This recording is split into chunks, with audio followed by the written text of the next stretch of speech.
Hey, welcome back to another episode of your favourite motherfucking podcast, The Vault of Cult. And it's me, Chris. And Mark. As usual, just us two. Shockingly enough, we really should throw him a curveball one day. And we are joined by... special guest spot. If you're interested in that, guys, get in touch. Yes, exactly. You know, on the socials. Yeah, tell us what you think, tell us what you've been doing, tell us about films you've watched, films you liked, films you didn't like. Any suggestions as well? Yeah, any suggestions, and if you would like to... We clearly have fans across the globe. No, I know, because we've done the Spotify Wrapped. We've seen it. We've got our stats back and we're doing it. It's healthy. Yeah. Very healthy. We're followed consistently by at least 26 people. Yeah. So, hi guys. So get us. We're on Instagram, at the Vault of Cult, and on the Gmails. Yeah. thevaultofcult@gmail.com. So get in touch, guys. So Mark, this week's episode. It is the 1995 chick flick. Rom-com chick flicky. Teen comedy. And we don't know how to. We're just clueless of how to describe that film. We've started now. We have started. Yeah, we're recording. It's Clueless. Clueless from '95. Clueless from 1995. The Alicia Silverstone vehicle. And Paul Rudd in an early role. I know. Yeah. So, shall we crack on? Let's crack on. Yeah, guys. So, thanks for joining us and we hope you enjoy the show. Here we go.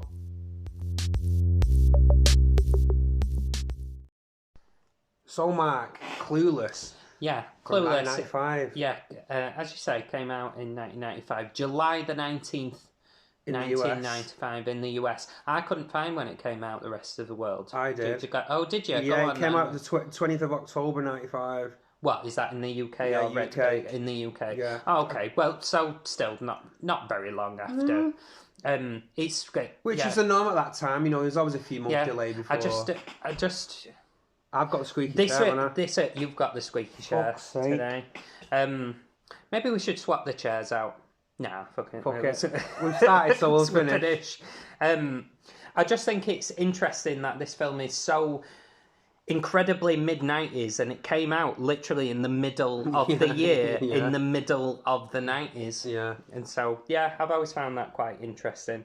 So, it had a budget of $12 million US, and it made worldwide 56.6 million. Profit, made money. It did make money. I haven't been able to find a breakdown. It's enough.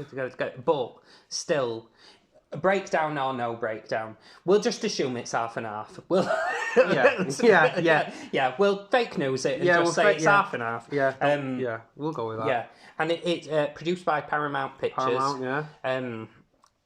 Bit less prevalent nowadays than they were. Pretty much, Yeah. I mean, they're still around. They buy a lot of Paramount, they're into buying TVs, fucking... Yeah, they do. They're in hand in streaming now, the Paramount Plus and stuff. I think they're bigger in TV than they were. But, they were massive. They were. At our time, they were one of the. Beg your pardon, listeners. One of the. Coffee me got so. Yeah, can you stop doing that? I'll have a drink. All right, I'll try. All right, but Hey, Dad, I'm not moaning. I'm assisting. I'm not moaning. I'm pointing out your faults. Paramount. Paramount Pictures, and it is 97 minutes long. Is this film an hour and 37 minutes? Yeah. So again, we're in that sweet spot of it's bish bash bosh. Yeah. A film like this, you couldn't stretch it more than. Absolutely not. I can't see. Yeah, an hour and a half. You've gone. I've had enough. Yeah, it's done now. We've done after an hour and a half. So so.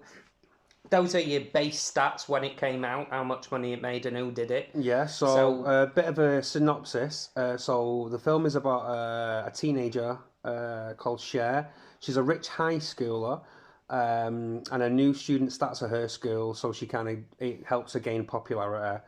And in doing so, it helps her discover her own feelings for someone. Pretty much, but that's really loose. There's not really much to this film in terms of storyline and in terms of where there isn't a beginning, middle, and an end as such. It's not. It's a bit of a, for me. This film is a character piece. It's Bubblegummy. It's just fluffy. It's just about Cher and her thoughts about her friends. That's it. It's from her perspective. The film. It is emphatically from her perspective. So yeah, there's not really a lot we can say about the plot. We'll come into the plot, I suppose, as we go into the discussion. This is interesting. Touching upon something we've done before on the show. It was directed and written by a lady called Amy Heckerling. I feel like we've come across that name before. She has an entry in the Vault of Cult already. She does indeed, and that entry is. Yeah, Look Who's Talking. It is indeed. It is indeed. A woman who's known again. It's very telling that for me. Very telling. Well, you said that when we were discussing Look Who's Talking, that you can tell this particular style between the two. Because she's also done a very famous comedy called Fast Times at Ridgemont High. Yeah. Which is, again, it's very... She did a National Lampoons as well. She did the European Vacation, which is pretty good, actually. Yeah. It's pretty good. I do like the National Lampoons. Yeah. So that's interesting because you can see the similarities in tone, and we'll get onto that. Yeah, I think very much so. Produced as well by a gentleman called Scott Rudin. Now he's uber producer. He's had his fingers all over big hits over the years. Won an Oscar for There Will Be Blood as well. Oh, okay. Yeah, another guy called Rob Lawrence produced it as well. But the only thing of note he's had his dabbling hands in is Die Hard with a Vengeance. So. If his rest of his films are shit, he can always pull that out. Yeah, he's still always got that one. I did Die with a Vengeance, mate. All right, I'll listen to what you've got to say now. So yeah, let's move on to the cast. Alicia Silverstone, as you say, plays a girl called Cher. She's been in, obviously, I think everyone knows this, Batman and Robin, the travesty that is. I think everyone that killed it for her. I think it did kill it. And to be fair, I think that's a bit of a shame. She still acts though. She's still doing stuff. No, I know it didn't kill her career, but let's just say it broke the legs of her career. Yeah, do you know what I mean? It certainly hasn't killed it, but her career's been in a wheelchair. It's like the Italian mob went, Alicia, we've seen you in Batman and Robin. Can we have a word? And she's like, I'm done here. Yeah, I'm absolutely done. Someone's got the hobble horse out, and then that's it. If I see any concrete, then I'm fucking in trouble. And Blast from the Past, which is another... I think it was Brendan Fraser was in that, whether it's like another romantic-y type thing. Yeah, not very serious. I think so. So also in this film is Paul Rudd. He plays Josh's stepbrother. Paul Rudd. I need a gay moment. Go. Certified snack is Paul Rudd. Certified. Not then. I think more so now. I think he's better looking now than he was then. I think he's grown into himself. But I'd still smash the life out of him. Even then. Would you? I would. Yeah. Oh, okay. I'm like, oh, isn't he cute? Oh, isn't he cute? Paul Rudd. I definitely think he's better looking now than he ever has been. I think he's stunning now. He was 2021's best looking man of the year. You know the GQ thing. One of them things. Yeah, one of them things. He was 2021's sexiest man alive. And do you agree with that? I don't not agree with it. Like he's one of those where you never think of him, and then someone he's a bit puppy-faced, isn't he? Yeah, but someone goes, "Oh, Paul Rudd," and you think, "Oh yeah, actually, I would have a bit of that." Oh. Yeah. Don't blame me. Don't blame me at all, mate. No. I think, again, maybe not from the. I don't think this film does him justice in terms of what he looks like now. I think he's... No, it don't do him justice in character as Shaggy's sister, but... Spoilers, guys. Wow. So he's been in Friends, and obviously he plays Ant-Man in the Marvel, the MCU. He does, yeah. Brittany Murphy plays Ty. Yeah, she deaded. Died in 2009. She deaded. Isn't she? And I couldn't she pick looks her. Young in she this. She's because she's only 17 in this. She is because she's only 8 Mile, mate. And if you wouldn't know, I wouldn't know it's the same actress. She's in Sin City as well. Yes, she is actually. She is in Sin City, isn't she? But in this, she were only 17, and because obviously the age for everything in America is 18, she had to have a permission slip every single day off her parents to come on to the fucking hell. So yeah, she would. But She is only super young in this compared to like if you watch her in more of the. Well, that's because she is super young. I in know. it. All right, smart ass. Yeah. Right, so one of their friends is Stacey Dash. She plays a character called Dion. She's mad now, Stacey Dash. Yeah, she's mad. Mad lady. She was in Fresh Prince, really. That's the only other thing that I knew. Right, she's one of the them original Fresh Prince. She's one of those actresses where you know her face. Yeah, you know her face. Been in a lot of shit. Not surprising. I think that this is probably her best known flick. Yeah, this got to be as this. Yeah. Because this must have had to have been at the peak of her appearance from Fresh Prince, because that was, Fresh Prince era, wasn't it, just before then. Donald Faison plays Murray, boyfriend, with the fucking braces. He's more known for Scrubs, Scrubs now. He was one of the main guys in Scrubs. I know you... Actually, I don't know whether it is you I've talked about. I have a very big soft spot for Scrubs. It was you. Oh, no. No, I like Scrubs. Incidentally, this in a certain way reminded me of Scrubs. I'll come on to it. Okay. I will. Again, it's a world out. No, it's not for me. It reminds me a touch of Scrubs, not in terms of subject matter, but it's surrealist. Yeah, fantasy dabbling in. This is not real life. I will come on to it, but I just thought that were interesting. I was like, oh, it's Turk from Scrubs, and then I was like, oh, and it reminds me a bit of Scrubs. Anyway. Okay. As you were saying, continue. So Breckin Meyer plays a character called Travis. Now, he was in Rat Race. He was in Rat Race. And we've got a soft spot for that. I have a soft spot for Rat Race. I'm going to win a race. Rowan Atkinson. I'm going to win a race. It's a race.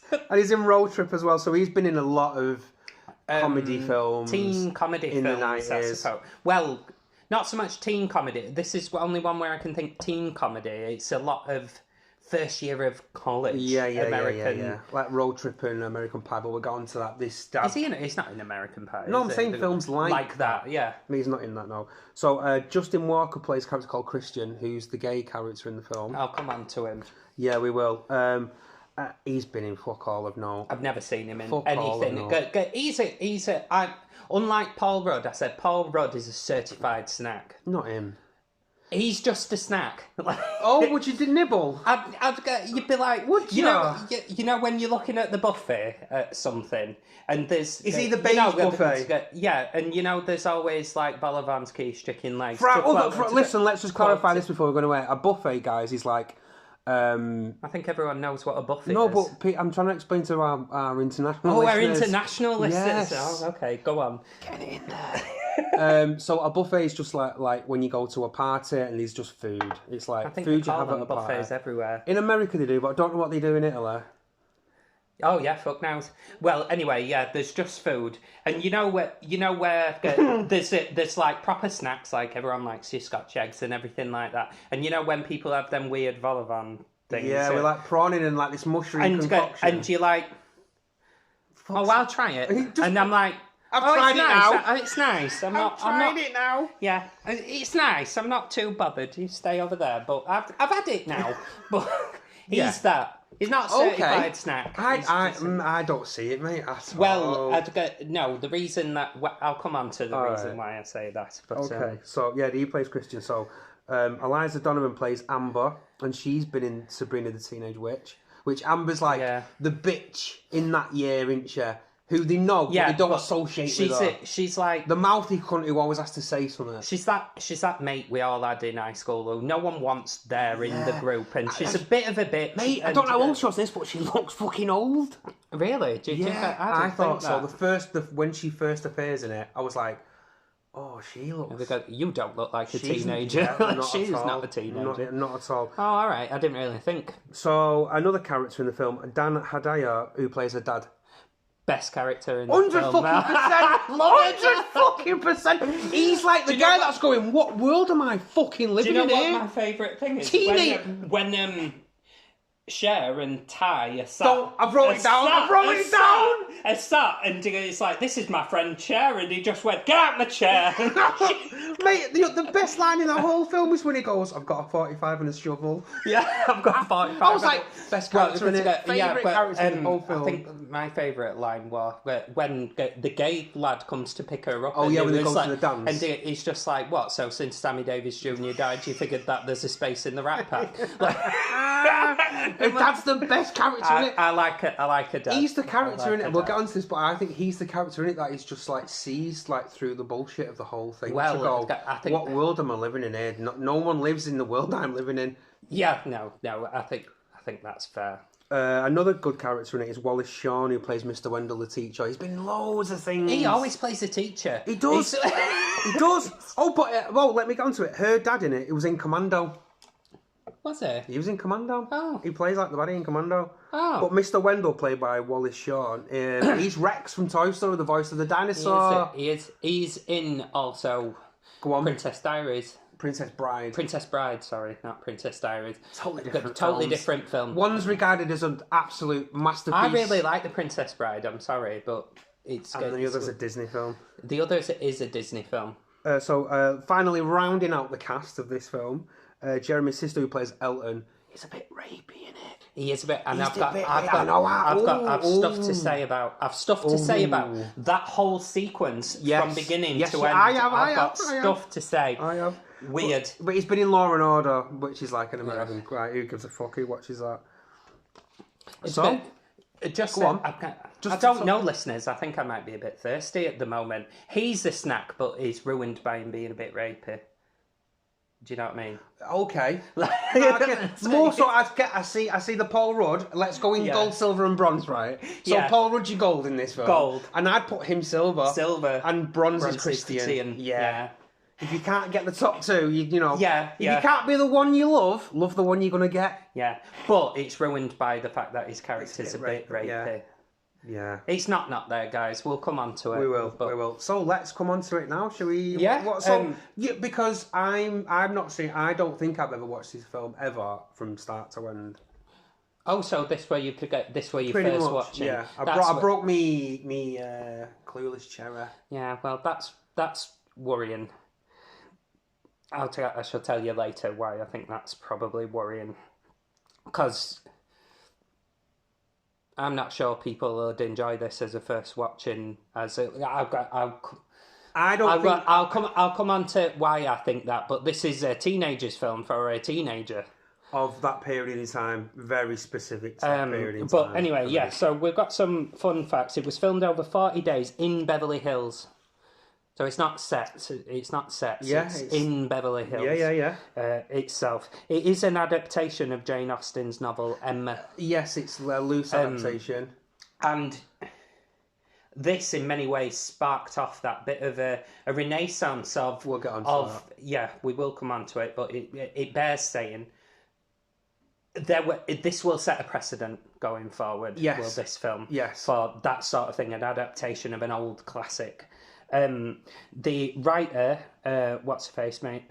Amy Hecklin, and director. She spent time in a Beverly Hills school and interviewed Beverly Hills students. Literally, like there are people like this out there to find out how they speak, how they speak, what slang is used. Yeah. She was particularly keen on what slang terms are being used by young people in this part of the world, and without sounding pretentious, of these people's social class. Yes, very much so.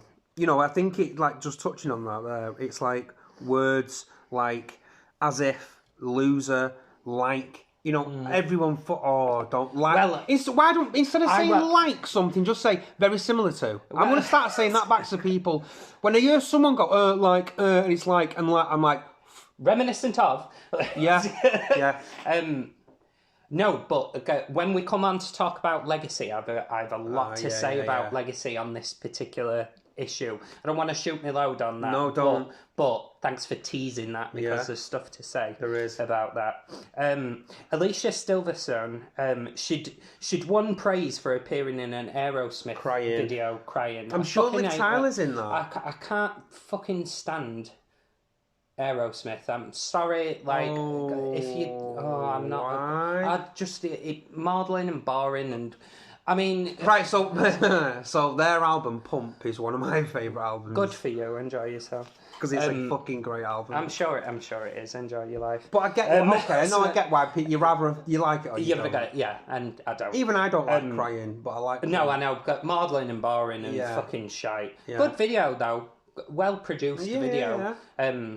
And Alicia Silverstone's got in the video. I can't. She doesn't have a speaking part because obviously they're singing. But she'd won praise for that, and Amy Hecklin had seen her in it, and she's saying, "Oh, I like her. I like her. Keep her in mind." But she wasn't the first approach. First approached. Yeah. Well, they approached Reese Witherspoon. They did. And she said no. She didn't want. ABBA Sarah Michelle to do Gellar with was in the running as well. It was who they really wanted. The producers really wanted Sarah Michelle Gellar to be in it. Buffy. And and Buffy come like pretty much straight after. I know. This. Yeah. So maybe that was already. And she was like, I suspect she wanted Buffy. Yeah. But as well, I believe Alicia Silverstone tried for Buffy as well. Ooh. Different show. It wouldn't. Well, I don't know. I don't know. I will come on to Alicia Silverstone when we're talking about things we liked and or disliked. It was originally pitched as a TV series as well. Yeah, that's what. Thanks for that, because that was going to be my next point as a factor. It was pitched as a TV show, and it did end up being a TV show. And it would later end up being a TV show. We'll get on to that as well. But also, I think it's very TV show like as 100%, 100%. The structure of it feels like a TV show. It grossed 10.6 million in its opening weekend. It was ranking only just behind Apollo 13. Really? Only in its opening weekend, it smashed it. Opening weekend, Paramount thought it'll be a hit, but they thought it'd be a mid-ranking hit. But it did much better than that. I can imagine that. I suppose that's what they call a sleeper hit. That no one expected it to. And especially really, going up against a big film, big stars mid-budget, in it, mid-budget as well. It's only 12 million. That's fuck all, really. No, well, it's fuck all now. But even then, they described it at the time as a mid-budget comedy film. Yeah. So. Yeah, I think that's interesting. Did you know that it was also spoofed by the Golden Girls? It was spoofed by the Golden Girls at the MTV Movie Awards in '96. Yeah, it's on YouTube. And listeners might know because it appeared on a volume. I know, when I seen that, I was like, that's one for him. I have a massive soft spot for the Golden Girls. I love the Golden Girls. I thought that's a nice little title as well. One final little thing. Paul Rudd gave gifts to the entire cast. Oh, nice after guy. filming, and you're like, oh, he's not only pretty, he's nice, isn't he? Is he nice? Take him home. Take him home, and we'll do whatever. Fuck off. We'll do whatever. Whatever you want, Paul. Yeah. So yeah, those are some fun facts for you. Have you got any more fun facts? No, mate. To No. We've covered it. We've covered all bases there. Yeah. So right, go on then. We'll get into some serious analyses.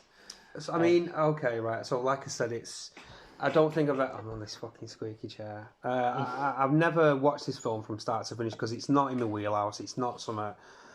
At the time, I was interested. I'm not even more so now. If you've never watched it, shall I give what my backstory is with it? Because if you've never watched it, you're like brand new and fresh to it. Yeah, go on then. Yeah. I saw this many times when I was younger, and multiple viewings. Multiple viewings. You can't be a young gay lad and not have seen Clueless. You just can't. You will have. Like any gays out there writing and agree with me because you just will have. Okay. You will have. So I saw it several times when I was younger, and I've not watched it for a long time since. It's not like because I like shit flick myself. I do. Okay. But this isn't one that I generally would return to quite often. Not in the top three? No. Nowhere near. But I can recognise that this had a big influence of the sort of teen, female-orientated, because it is female-orientated. I don't think that's I don't think that's a negative thing, but it is female-orientated.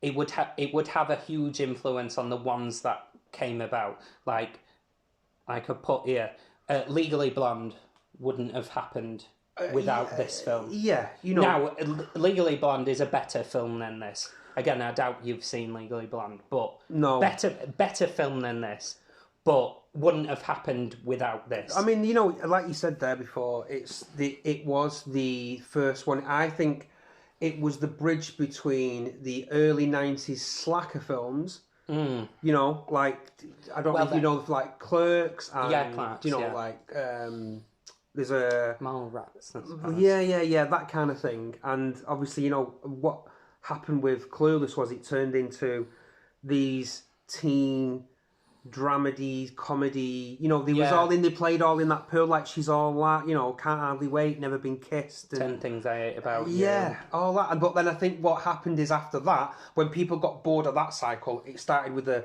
teen sex comedies, and American Pie then took over that mantle of this is what young people want to watch in comedy about, because they want to, and again, I think the theme of it started with this in terms of, look at me, and I'm all about fashion and boys, but then it distilled down when it got to American Pie, like it was in from the 80s. A lot of it was just about funny sex situations, because that's what you do when you're a teenager. But one thing that I would say about it for girls watching it in particular, I think one thing that I liked about it is that there's this important thing for female characters, and in so many of these comedy films like this, they don't ever have young women, when there's no men in the scene, they're still only just talking about boys all the time, and this film doesn't do that,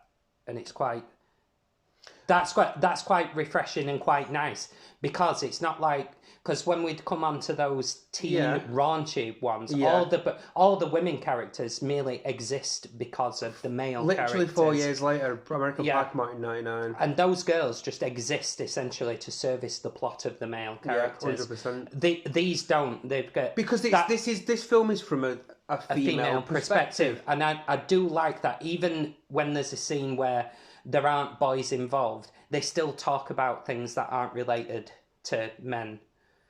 Do you know what I mean? Yeah. And I just think it's worth pointing out that it is a bit progressive in that sense. It has... I'm not saying it has something to say. I think that clearly comes from Amy Eckel, the director. Yeah, right? I think it's quite clear that this is a female film written from a female perspective by a female. I think that's not important, but in the 90s, actually, that is important. Again, I think that ties into the kind of tone of the thing with what her track record and the film she clearly had an eye. She's got, I think she has a vision of, she's an auteur, do you know what I mean? Basically, she is an auteur. If you want to boil it down, she writes and directs her own things, and that's her voice of how she sees the world. And she had a particular vision. Yeah. So, having never watched the film, I'm talking directly to you, having never watched the film... He's looking in my eyes, He's looking in my eyes. Having never watched the film before now, what did you think of that vision? Again, the tone of it is, again, it makes sense because she directed Look Who Was Talking. But that whole... So the film is from Cher's / Alicia Silverstone's perspective. And it's about... For me, the bit I got about the vibe is she lives in her own pop culture world and only can think and act and see things in a particular way. She certainly starts the film in that. Yeah. Where she's very, it's about how she looks, and at the beginning of the film she's using the fucking computer to dress her, and it's like, again, I think I didn't want to get too early on this point, but I think Clueless is a very apt title for it. I think Clueless kind of it not only represents this type of people that do exist. She's like, these fucking people act like this in real life. Yeah. And I've spent time with them. That's how I can fucking put them on screen and show these exaggerated versions of these characters. Yeah. But I also think Clueless, in terms of this film, it's a state of mind. It's an attitude. Well, because look at the driving scenes. It's like fucking hell. It is the theme of the film. She goes from being clueless to realizing that she doesn't know everything. Because here's the thing: she thinks in her little girl's brain that she's got it all sorted. She thinks she knows everything, right? Mate, she was 16 in it. Yeah, I know. But she thinks that character, Cher Horowitz, thinks she knows everything. That's it, yeah, she's got it wrapped. sorted. Yeah. Her life is wrapped, she's got it sorted. Yeah. And she does learn throughout it. She changes without changing the fundamental essence of herself. Okay. Because she does learn more to value other people, that she can't use other people for her ends. That's the point of the storyline with Ty, her friend. The point of that story is that she just should have accepted this new friend how she was in the first place and not try to change her. And she learns, she changes about it, but she doesn't change the fundamental essence of herself. So the reason they called it Clueless and the reason why it's like that is how she moves away from being clueless to she's got a clue. She doesn't know everything because she's 16, but she was clueless. Do you get it? Do you get what I'm saying? No, I do. I see that though. I see that as a bigger picture in terms of not just the title. The title has meaning behind it in terms of this. I mean, she literally says there is a point where the character says, "How could I be so clueless?" She does, yeah. She literally said that, and you like roll credits. Yeah, there you are. Oh, that's message. Why message. That's why they call it that. Well acted, generally speaking. I'm not going to start ripping its ass apart. I think it's fine. I think a lot of people. There is bad faith criticism of this film. And what I mean is that they go, oh, they're all exaggerated and chilly, therefore, ergo ipso facto, they're shit actors. No, they were directed to do it like that. They were told to do it like that. That's how it was wrote. That's how it was written. And you get... And it is a good representation, I think, of that particular crowd in California at that particular time. Again... It was. It's wealthy Beverly Hills, and she's not a Valley girl because she doesn't live in the Valley. She lives in Beverly Hills. I've not made notes about these Valley girls because I think there is touches of it, but it's different. There is that sense of that Valley girl accent. Airhead, just pretty girl. Can stroll through life. It's all about me, and it's all about boys and looking good. And that verbal tick that they have where they always go up, like everything's a question. Famously, Family Guy took the mick out of it, saying, why is everything go up like that with an upwards inflection, like everything's a question? Yeah. It is there, but one thing that it's the Valley Girl of the 90s. I liked about it is precisely that it is so unashamedly of its time. Yeah. Now... is that a hindrance? Well, I think that they wanted it to be so unashamedly of its time. She even went into schools to see what contemporary slang for teenagers was. Again, she dived into that world. You can tell, and she's turned her experiences in learning about these types of people and used her vision and. What do I want to do to to want a better word, exaggerate his character for a film, how can because Cher, she met 2 or 3 people that Cher was an amalgamation of those types of character those character traits that those people had. Yeah.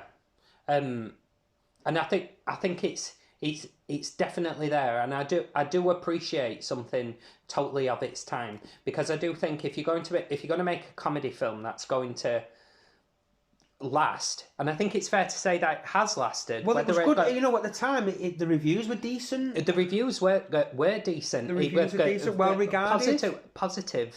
And look what it did afterwards. But also, I think we'll come on to deeper when we talk about legacy. Yeah. But people still watch this film now. Yeah. It's not like it's gone away. Where who watches to pick a similar film? Who watches She's All That nowadays? I wouldn't watch it. You probably definitely wouldn't watch it. No, never seen it. But even when I'm hanging around with a bunch of girls or me other gays, like, would we watch She's All That? No. Would we watch Clueless?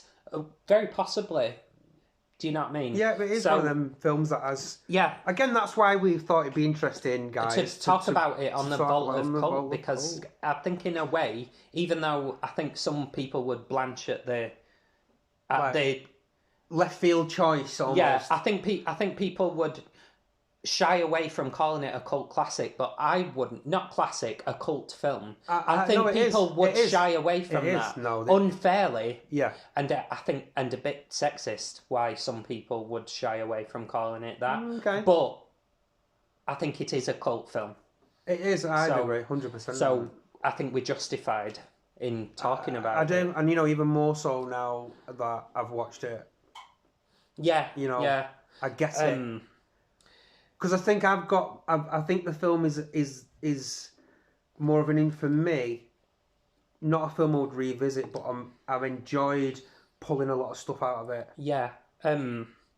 So I do just want to talk about a few of the performances. I think that it's no wonder that this launched Alicia Silverstone's career, but I also think it's no wonder why her career hasn't really gone anywhere. Again, we've spoke about films like where it's the first, or it's like a big, and we've gone from one extreme to the where you get an Alan Rickman in Die Hard or an Alicia Silverstone in Clueless. Like, clearly her range is about half a foot. Yeah, let's be honest. And this film hits smack in the middle of her range, which admittedly I think is probably a rather small target. But didn't she do the same thing with Look Who's Talking and the characters in there? Whereas we had John Travolta that was like pulling it above. How often did we say during our review of Look Who's Talking, Kirstie Alley is really good in this film, but she's shit in everything else. Yes, the same thing. I don't think Alicia Silverstone is as bad an actress as Kirstie Alley. I think that would be unfair on Miss Silverstone. But I still don't think she's a great actress. Yeah, okay, okay. Do you know what I mean? All right, okay. I do think she's a better. I think she's a better actress than Kirstie Alley. But she's not the worst. You have to think Yeah, but she's not the worst thing about that film. She's not good in it. No one's good. Yeah. I'll give you that. The reason that film failed has nothing to do with Alicia Silverstone in that film. It's not her fault. Let us be fair. Yeah. The problem with that film is that it was poorly written and poorly executed. Yeah. That's the problem with that film. True. It's not Alicia Silverstone's fault. No. But I do think she's got very small range, like 100%. you were saying. Yeah. But this, I think she gets that nail and she hits it right on the head. She plays it really well. She does play it really well. And she's got good comedic timing for the part that she's playing, if you know what I mean. I totally get what she's trying to... It'd be a fucking stretch for her. Yeah, if it were just a bit deeper, I don't think she could have dug there. If it were a bit shallower, we would have thought, it would have fallen flat. It would the bullseye. It would be a different film, as you say a lot. I think that is to a certain extent a testament to Alicia Silverstone, but I think the biggest testament for that has to go to Amy Heckerling, who, as we've just said, seems to have this brilliant ability to pick the right actress, just smack the right actress. Do you know what I mean? Yeah, I think she's done it again. She has done it again. She knew that Kirstie Alley could do that part. Yeah. She knew that Alicia Silverstone could do this part. Yeah, I see that character. That's it. And so it's good casting and it's good direction. So I think that's... Very competent, very decent director. She is. And the whole film is competently shot as well. Yeah. There's no point where... It looks like a mid-90s film. Yeah. besides the opening where it goes a bit shaky cam. But again, I feel like but it doesn't need anything flashy. It doesn't need anything. It goes a bit shaky cam, and I thought to myself, oh, don't do that. But then she stops doing that, and I'm like, oh, cheers, Amy. Nice. Oh, nice one. Come on, Amy. I think everyone else. I tell you who annoyed me more than anyone else. Stacey Dash. I didn't like Stacey Dash. Yeah, she's just an annoying, whiny twat. She just annoys me all the way. And I don't know whether it's just because I don't like the actress, and I also think she's a bit of a cunt nowadays. And fair enough. So I don't know whether that's muddy in my opinion about it, but I don't like the character. She get fucked. But I think everyone else is really good in it, and that father character is excellent. Best character in the whole fucking film. Best character in the whole. Like film. I say, for me, he represents like he sees us. We're going. Yeah. This is like it's almost a fantasy world, and he's the grounded character in it. Yeah. Questioning things to go. What the fuck is going on here? What are you talking about? Like these fucking kids. And even the guys that work for him, it's like it's exaggerated, it's all a bit... Yeah. Again, I do think the themes of Amy Heckerling's work is a bit... There is that touch of the surreal, the fantastical, or and what I was going to say, this is one reason why it reminded me of a TV show, and why it specifically reminded me of Scrubs, incidentally, is because how... laser focus, even so much as that Cher gives the narration. She don't shut up all the way through. It is Cher's internal monologue all the way through. Again, that's where the book TV series, you can see that. It's like that. You can watch so many TV series where it's like from their perspective, and they narrate the whole thing.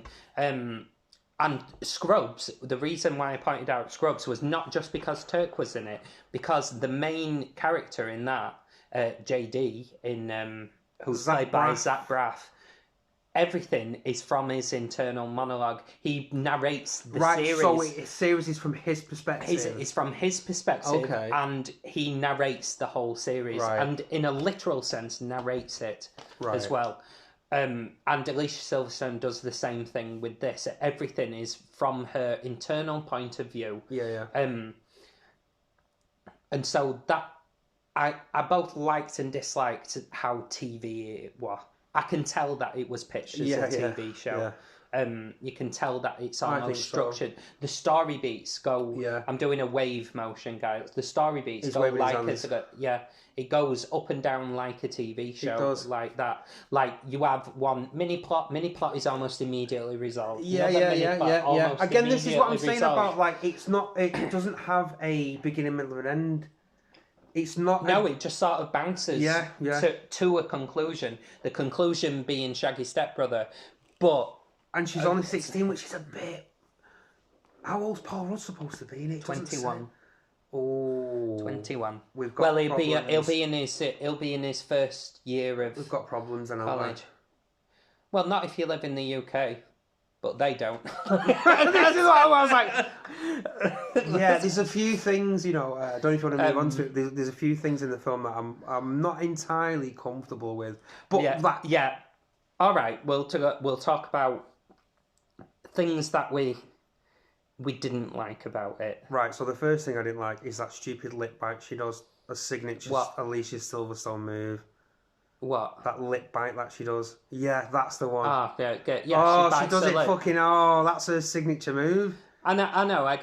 All right, I can get that. That's a bit of a nitpick, though. Yeah, but. All right, we'll put it in valid nitpick. Just give me space. Okay. So yeah, I think as well. Again, it's a film. It's like we had with Scary Movie, where it's what was acceptable to say.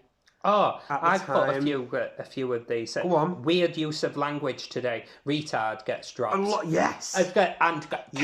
Casually, she says, and I'm sorry for repeating it, guys. Do you know what I mean? We wouldn't use these words normally, but she says, "I feel like such a retard." Yeah. And you're like, oh, yeah, oh, yeah. You wouldn't say that. It's used 3 times in the film in that context. Yeah. It's like, how stupid are you, retard? It's like, and you're like, okay. Yeah, it's... It's not the not there, retard guys. things, no. Yeah. It's not there. But again, there's other... Go on. The bit where they explain that Christian is gay is a little bit... He rolls off all the, like... Without going, he's a faggot. Without saying faggot. Call him a faggot. Tell someone that he's a faggot without saying faggot. And he, he goes, he's a cake boy. Never heard of that one before. I had to look it up. And misused, by the way. Cake boy means someone who dresses effeminately. It's nothing to do with sexuality. A metrosexual male, well, yeah, that's I suppose, fine. being the thing. But yeah, calls him a cake boy, and then he says a disco dancing, Oscar Wilde reading, Streisand ticket holder. Listen, I like Streisand. Get to fuck. Friend of Dorothy. Yeah, he does finish with that in the car. And I'm like... Cheers. Yeah. I'd go, like, as a gay man, I'm not offended by it. It was the 90s, but I did go, that was literally the thing that I said. Again, when she's talking about her high school, she's like the same-sex cult, she's like, oh. Yeah. I was like, oh, hang on. Yeah, and... now I know what we're playing with. Yeah, the woman hating same-sex... the man hating same-sex coach. And it's a bit like... Oh, it's not. Yeah. It's not there, guy. I know it's 1995, but... Ooh. Yeah. But, then again, we don't... Amy Heckerling might not have put that in the film if she were making it now. That's not to say it was right then, but it was also... Again, you know, we're not excusing it. Not excusing it. But we're not excusing it, but also then is then and now is now. But again, the other things that I was a little bit uncomfortable with, like sexual harassment... Right. Without earning the fucking car. Right, I've got a problem with this whole fucking thing. I wrote... Right. She gets in the car with him. He tries to snog her. She pushes him off. He tries to snog her again. She pushes him off. And he goes 3 times... Thrice. Yeah. The man is rejected. And then he kicks her out the car leaves her for dead. Yeah. I'm sorry. And do you know what I really disliked about it? After this whole sequence is over, she goes, because bearing in mind she's trying to set Elton up with Ty, and Ty fancies him, she says, how am I supposed to explain that to Ty? As if she's the one who's done something wrong. And I'm like, vile. Uncomfortable. That's vile. That does not hold up, and that shouldn't have held up then. Not only that, after that, some guy comes out and puts a gun to her head. And how casual, it's like...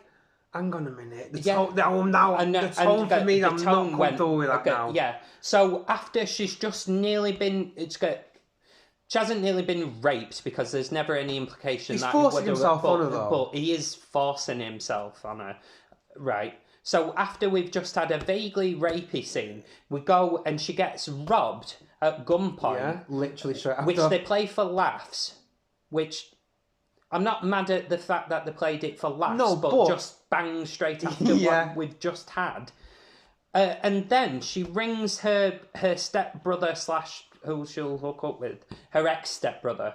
The film is at pains to make a point. It does at the beginning, it does say like, you and his mum are not together, but why are you still spending time with him? It's at pains to point out to the audience they are not blood related. Yeah. But so she rings him and she literally says the words, I've just been sexually assaulted and held at gunpoint and robbed. And his response is not, oh my God, are you okay? Like a normal human. His response is, you really owe me for coming to pick you up. And I just think to myself, right, so your not sister / person that you fancy has just rang you up and said that she's nearly been sexually assaulted and held at gunpoint, and your response is to have a bit of flirty banter. Annoying. The whole sequence. That sequence from beginning when he starts to get a bit handsy-tansy to him picking up the phone and coming to pick her up is weird. It is, mate. It's weird. I don't like it. It doesn't hold up now. I think it shouldn't have held up then. I totally agree. And again, more things, mate, like the reckless driving because a bit of a plot thread is they're trying to learn to drive and pass the test. Because women can't drive. And it's like the guy's like, you nearly killed, and it's like it's not played for. Are you playing it for laughs or there's no seriousness to it? I can't discern body shaming, the tone. Yeah. Mild racism with a cleaner. Yeah, but it's very No, but mild. come on. It is very mild, and we've seen that joke 800 Incest. It's not there. It's not there, guys. And drug addiction, when she's setting up the fucking charity thing, and he gives his bongs and he's like, oh, I don't need it anymore. I've got something called 12 step. He's got a problem. He's a drug addict. He's got a problem. I'm like, what's this? But again, I was like, I'm taking it in the context of like, let's go back to Look Who's Talking and know who the director is to go, okay. I do also want to give Amy Hecklin and everyone involved the benefit of the doubt that yes, they probably wouldn't make a film like I agree. this now. It's of its time. I get, it is of its time, and people really not a justification. It just is what it is. Yeah. And like again, I'm sorry to bring it up again. Speaking as a gay person who can be easily stereotyped. Fuck off. Right.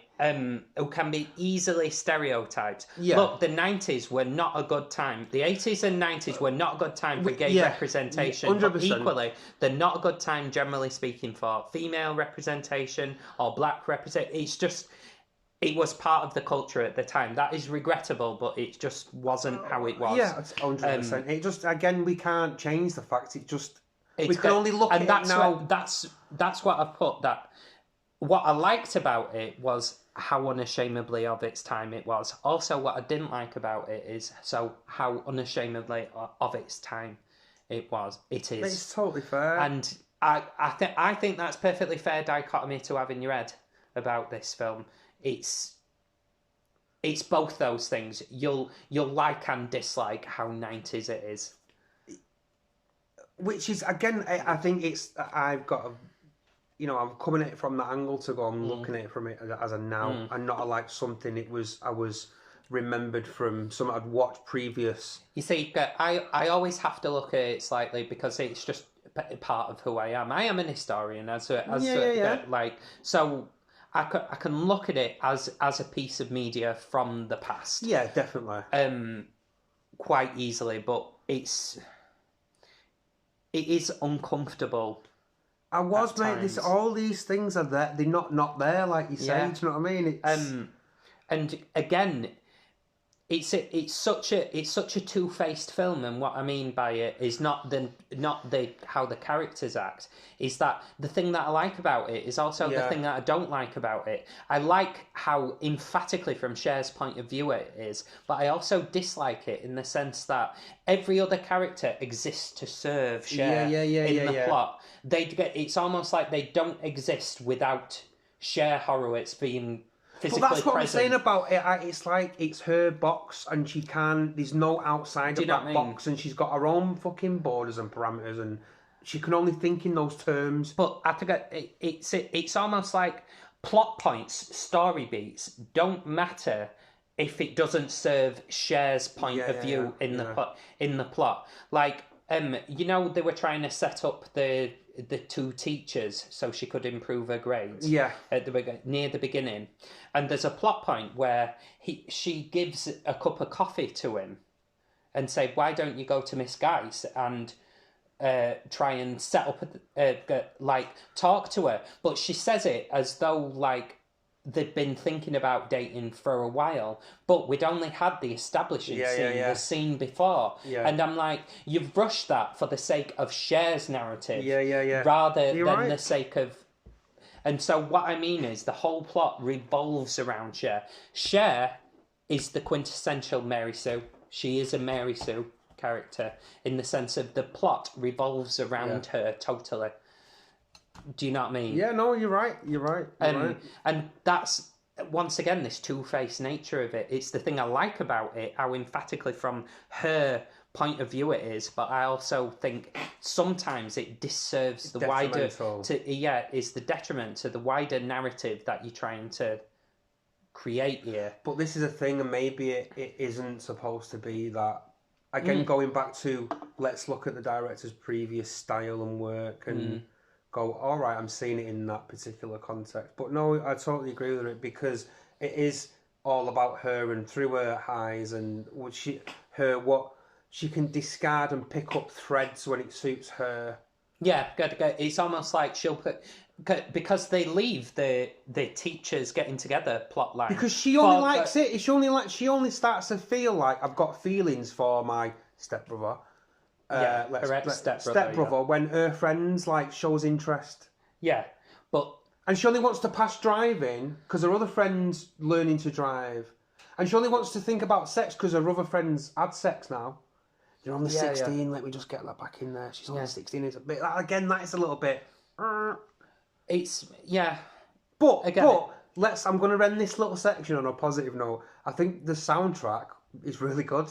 I thought it was really good. Mate, he's got fucking Radiohead, Supergrass, Lightning Seeds, no doubt. And also, a little fact here, I needed to get this out here, guys, because I didn't even know that this band was in this film. So, you know when they go to the dance where he goes, I better follow him to the dance, because he going Christian when Christian takes her to the dance. Yeah. The band that are playing are called the Mighty Mighty Boss Tones. A really fucking really good ska punk band. And actually, they've one of my favourite albums is Let's Face It by them. Oh, right. And I was like, come on! And I was like, oh, now I really like it because I'm like, nice little nod to me personally. No. I really good, that. nice, pleasant surprise. I mean, I do think that quite a lot of these 90s comedy films, 80s and 90s comedy films, for some reason always had like just a really good soundtrack. Yeah, because it was like, really good bands. There was so many good bands at the time. So that's my kind of take. You know, again, the things I like, the things I didn't like, and the things I've found really, really questionable. Yeah. So, moving on, impact, legacy. Well, one thing that I think I wanted to start by saying in terms of impact and legacy, this film changed the English language. 100%. It changed the English language. That is not an exaggeration. 100%. Right? And I saw a study, obviously I can't show you because this is an audio media. Because everything they say is in the modern lexicon of language today that people use. There is a discernible uptick in the use of the word whatever after this film comes out. And obviously people had always said whatever, it's a necessary word. You'll say to someone, oh well, whatever you think about you think about such and such, it's a word. But to use it in that particular slang content, whatever, that actually changed the English language. That went into the public's lexicon after this film came out. That's what I mean, mate. As well, other phrases like as if. Yep. Or as if. Like, I found myself the other day, and I only realised it, just someone said something that I found incredulous, and I just went, oh, as if. And this film changed the English language. And as far as legacies go, it did. That is a fucking 10 of a legacy, is that. Because that will run for however long. People will talk about how did people sound from the late 90s to now, to the early 2020s. And this film will be one of their jumping off points to talk about that. I totally agree, you're right. What a legacy is that. I totally agree. Yeah. It just is. It's facts. It is just fact. And so I wanted to start with that legacy because that is the biggest legacy I can think of as well. And also, Edgar, as I hinted at the beginning, this film would spark off a sort of a run of films that were remake of old classic novels, so like 10 Things I Hate About You, Cruel Intentions, She's All That. It literally influenced hundreds of films that came in the next 3-4 years after it. And like I was saying, Legally Blonde, the main Dixie blonde character they've all been influenced by it. Every single fucking one. And what does that say? Have an impact in the modern language and have an impact on movies that studios make. It changed their, imagine if Clueless didn't happen, what would have took that space in terms of types of film? Without Clueless, and if you're a fan of a chick flick like this, and you like things like 10 Things I Hate About You, and Legally Blonde, and Mean Girls, and all those other things. That's it. They wouldn't exist without Clueless. And on that note, mate, I think that wraps that one up. Yeah, I think so. So go on then. What would you give it? I'm gonna give it a 6. I'm also going to give it a 6. Oh, okay. I havered over a 7 because of it. I can't give it a 7. I like the legacy that it's left. I havered over a 7 because I think that's important. But as just a film, I think it's slightly too problematic and a bit too 90s. Yeah. Like, it just smacks you in the face with the 90s all the way through. Interesting that we've got the same. Interesting. But, so, I think it's a 6, which is still an above average film, but there are better chick flicks that you can watch, but in terms of the legacy that it would At the time, people would have probably gone 7, 8, but now 6, 5. 6. Yeah, but I think a 6 is fair. Me too. Because, there's good performances in it, and it's just because of the certain tone of things in the film for me. Just drag it down a little bit. Yeah, same. And that's on rewatching as an adult as well. Yeah. Yeah. And through educated eyes. Yeah, exactly. So, guys, thank you for joining us on another show. Thank you forever. Oh, you should end on that. Yeah. Thank you forever. That should be our sign off. So let's see if we use that on the next show, guys. But thanks for joining us. I hope you've enjoyed the show, and we'll see you down the road. All right, in a bit, Ski.